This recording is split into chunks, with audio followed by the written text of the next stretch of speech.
Bonjour tout le monde, ici Maëlle de cheveuxnaturelalafolie.fr. Bienvenue dans Slay la rentrée et bienvenue sur ma chaîne. J'ai allumé mon ventilateur parce qu'il fait tellement chaud que c'est juste pas possible avec les lumières.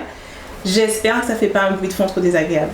Et sinon, j'espère qu'on pourra faire un travail sur le son pour enlever le bruit de fond et que ce soit pas trop désagréable pour vous. Aujourd'hui, on va parler, dans la vidéo d'aujourd'hui, on va parler santé mentale et thérapie. Pourquoi? Parce que j'ai mentionné, alors santé mentale parce que je pense que c'est extrêmement important dans la tête de nos objectifs, dans une dynamique de level global, de slay la rentrée, de vivre une vie à fond, à 100% en accord avec qui on est, avec ce qu'on veut, avec nos désirs les plus intenses, les plus profonds dans la vie et du coup vraiment élever le niveau à tous les niveaux. Je pense que la santé mentale est extrêmement importante, notamment déjà le fait que dire slay la rentrée, parler de up level, parler de s'autoriser à être pleinement soi-même, pleinement exprimé dans la société, à notre travail, avec nos familles, nos amis finalement, exprimer pleinement la meilleure version de qui on est, le simple fait que ce soit pas quelque chose de spontané, que ce soit nécessaire d'y travailler, d'y penser, c'est une question même de santé mentale. Et quand je dis santé mentale, évidemment, à ne pas prendre au sens de maladie. L'idée n'est pas que si on n'est pas pleinement soi-même, c'est parce qu'on est malade. Là, on ne parle pas de vraies pathologies à soigner avec des médecins. Là, je parle d'état d'esprit, finalement, de se sentir bien avec qui on est, bien avec soi-même, bien dans sa vie. C'est de la santé mentale. Et d'ailleurs, je ne parle pas de pathologie, mais effectivement, quand on ne prend pas soin de sa santé mentale et qu'on se retrouve dans une version de la vie qui est beaucoup trop en désaccord avec qui on est, avec la vie qu'on voudrait vivre réellement, ça peut conduire à la dépression et la dépression peut conduire au suicide. C'est des choses dont on évite souvent de parler, qui sont des choses qui sont souvent mises en boîte mais qui sont bien réelles. L'autre jour, je lisais sur la page Noir et Psy sur Facebook, que je lis de temps en temps, elle avait abordé le sujet, elle parlait du suicide d'une jeune femme d'une trentaine d'années qui avait pourtant beaucoup tiré la sonnette d'alarme et parlé de son état mental dans sa famille, etc. Et elle avait été un peu ignorée, tel que ça l'est souvent dans le cas des cultures noires. C'est même pas que c'est pareil au sens quelqu'un appelle à l'aide et on lui dit oh ça va. C'est juste que c'est même pas discuté en fait. Le concept de parler la santé mentale n'est même pas un sujet. Mais sans aller jusqu'à ces extrémités de dépression et de suicide, je pense que c'est extrêmement important de prendre au sérieux sa santé mentale parce que mieux on se sent dans sa peau, mieux on se sent dans sa tête plutôt, plus c'est facile de s'exprimer au quotidien, plus c'est facile de s'autoriser à vivre la vie qui nous convient, à s'autoriser à être pleinement qui on est. Parce qu'on n'a pas soigné sa santé mentale, ça fait partie des choses qui permettent de ne pas placer dans les autres notre joie, notre bonheur, notre épanouissement, etc. Prendre soin de sa santé mentale, ça permet de prendre conscience que à tout instant, ça relève de nous-mêmes, de nous faire nous sentir bien, de nous faire nous sentir épanouis, de nous faire nous sentir heureuses, de créer la vie qu'on veut, etc. Et que en fait, l'influence que les autres ont sur nous est en réalité minime, voire même nulle. Et pour moi, ça fait partie de tous les éléments de la santé mentale que de prendre conscience de ça, de prendre conscience qu'on est responsable de soi, responsable de sa vie.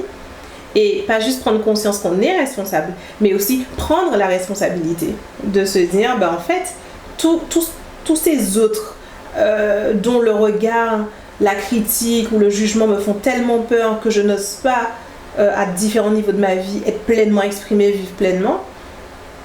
Mais en fait,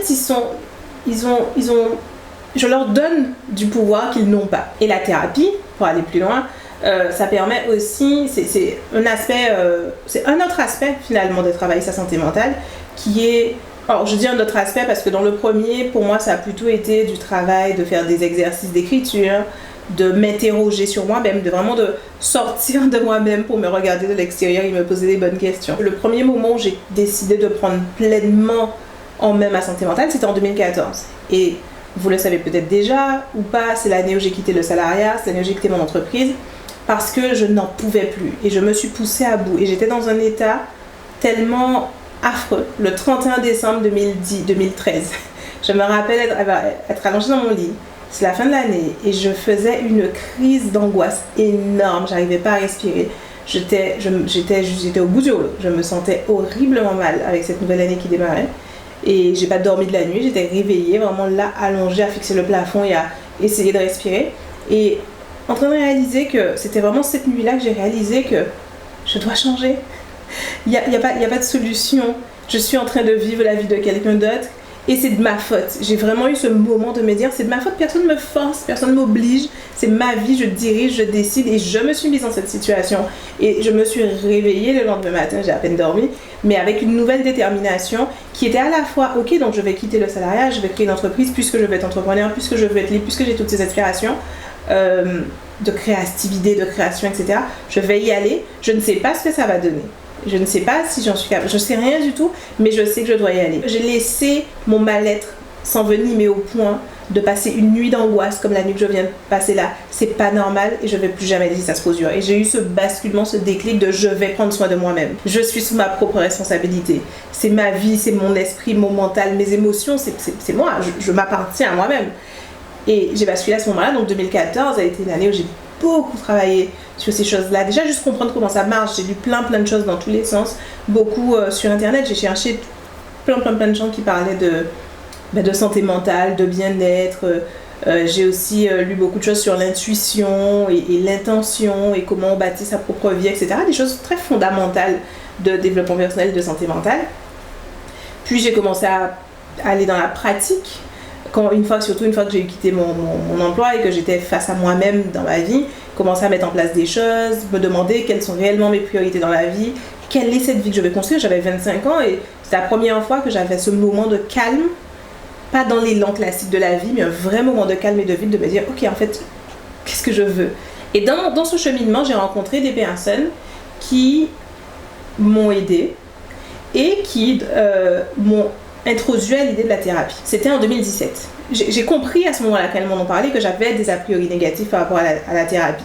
Donc déjà, tout ce que je faisais depuis 2014 pour travailler sur moi-même, je le faisais dans mon coin, j'en parlais pas à ma famille, c'est pas quelque chose, j'ai réalisé d'ailleurs que c'est des choses dont je ne parlais pas délibérément, comme si j'anticipais que ça pouvait être mal accueilli, vécu comme des lubies, comme des trucs bizarres, comme des trucs chelous. Et à plus forte raison qu'on m'a parlé de thérapie, parce que du coup ces amis-là me disaient que donc ce sont des amis qui avaient elles-mêmes fait des thérapies, différentes thérapies. Une qui avait fait 10 ans de thérapie début fin, ensuite elle a arrêté, et une autre qui est en thérapie depuis, je crois qu'elle m'a dit 15 ou 20 ans, et en thérapie en continu parce qu'elle estime que c'est comme quelque chose, comme une forme d'hygiène en fait, d'hygiène de son mental, d'être constamment en train de prendre soin d'elle-même, prendre soin de sa psyché, etc. J'ai compris que j'avais toutes sortes d'a priori sur la thérapie à ce moment-là. J'ai compris que typiquement, par exemple, je pensais que ça signifiait malade, faiblesse, gros problème. Et le pire, c'est que j'ai eu une vie qui contient pas mal d'événements traumatiques. Et pour autant, l'idée d'aller voir un psy pour traiter ces événements traumatiques ne m'a jamais traversé l'esprit. Et quand on me l'a suggéré, j'étais genre, je sais pas, c'est chelou. Je pense que je pourrais même pas définir exactement ce qui me bloquait. Et en général, quand on peut pas mettre le doigt sur quoi, c'est que c'est quelque chose qui est vraiment ancré dans le tissu de notre éducation. Et donc, ça me fait comprendre que dans le tissu de mon éducation, de notre éducation, du coup, de personnes noires, de femmes noires, on a cette idée qu'on doit être forte, on a cette idée que on ne peut pas être traumatisé par quoi que ce soit, on ne peut pas être incapable de quoi que ce soit. D'ailleurs, on a même cette idée qu'on est capable de tout endurer. Et c'est classique et c'est qui on est, c'est pouvoir prendre soin des gens. D'ailleurs, je ne sais pas si c'est autant présent dans la culture africaine, mais dans la culture des Antilles, la femme, c'est le potomitan. La femme prend soin de tout le monde. Aux Antilles, il y a une longue culture perpétrée d'hommes qui abandonnent leurs enfants et de femmes qui prennent soin de tout. Ou même quand l'homme n'abandonne pas son enfant, l'homme est là dans le foyer, mais il est très passif. Dans la culture antillaise, l'homme est souvent malheureusement très passif. Et c'est la femme qui prend tout, qui endosse tout, qui gère tout. Donc on a cette éducation de je suis censée être capable de tout gérer, absolument tout, de tout prendre, de tout encaisser. Et donc qu'est-ce que je vais chercher chez un psy? Il y a une vraie dichotomie dans cette éducation qu'on reçoit et l'idée qu'on puisse vouloir aller traiter des choses liées à notre mental, liées à notre psyché avec quelqu'un. D'ailleurs, ce genre de travail qui est sur la santé, mais pas la santé visible, c'est-à-dire que si on se coupe avec un couteau, il nous viendra pas à l'esprit de dire, même en tant que femme potomite antillaise, ouais, ça pisse le sang et c'est pas grave. non, je veux pas de pansement, non, ne verse même pas du rhum dessus, laisse-moi tranquille, ça va guérir tout seul. Même en tant que femme potomitan, on n'a pas cette attitude quand c'est une blessure physique. On va à l'hôpital, on se soigne. Donc, mais pour les blessures mentales, voilà, elles sont considérées comme pas vraies, pas réelles. Donc on les traite pas, on n'en parle même pas, c'est pas un sujet, voilà, il y a un vide à cet endroit-là. Donc moi, face à ces amis qui me disent Maëlle, par rapport aux petites choses que tu as dites, etc., je pense que ça vaut le coup d'en parler. Moi, j'ai fait une thérapie pendant 10 ans par rapport à ça. À l'époque, je n'avais parlé que de mes problèmes avec le fait d'être surdouée et des difficultés sociales que j'avais avec ça et des difficultés à avoir confiance dans les autres êtres humains, etc. Et elle me disait, tu devrais y aller et tout et tout. Et j'étais genre, je touche pas au sujet. Plusieurs mois plus tard, on a eu ensemble une retraite où on a été amené à partager beaucoup de choses très profondes. Et là, j'ai parlé des expériences plus traumatiques qu'il y a eu dans ma vie. Et tout le monde a partagé plus profondément, etc. Et une des nanas m'a prise à part et est venue me dire, Maëlle, vraiment, je suis désolée, on en a déjà parlé, tu m'as déjà dit que voilà, mais vraiment, s'il te plaît, je pense que tu devrais.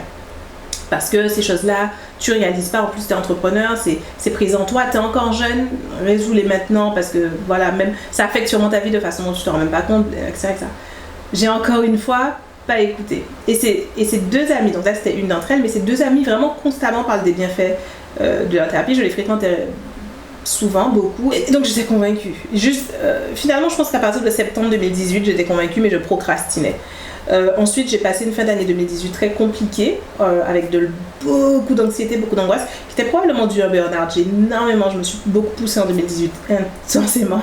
Et donc, à la fin de l'année, j'étais sur les genoux. Donc, en janvier 2019, l'année de mes 30 ans, et surtout après cette année 2018 qui a été intense, ces amis qui m'ont poussée, etc., j'ai enfin sauté le pas. J'ai téléphoné, je suis allée voir un psy. Donc c'est récent pour moi, cette assesseur de thérapie. Et je tiens à dire aussi que ce que je me suis dit aussi là-dedans, c'est ce qui me retient, c'est des notions d'éducation, de croyances, de trucs culturels. Donc je me dis pourquoi j'autorise cet aspect-là à avoir un impact sur ma vie aujourd'hui. Pourquoi j'autorise cet aspect-là à me limiter dans les résultats de ma vie aujourd'hui, dans la vie que je peux vivre aujourd'hui. J'ai décidé de ne pas.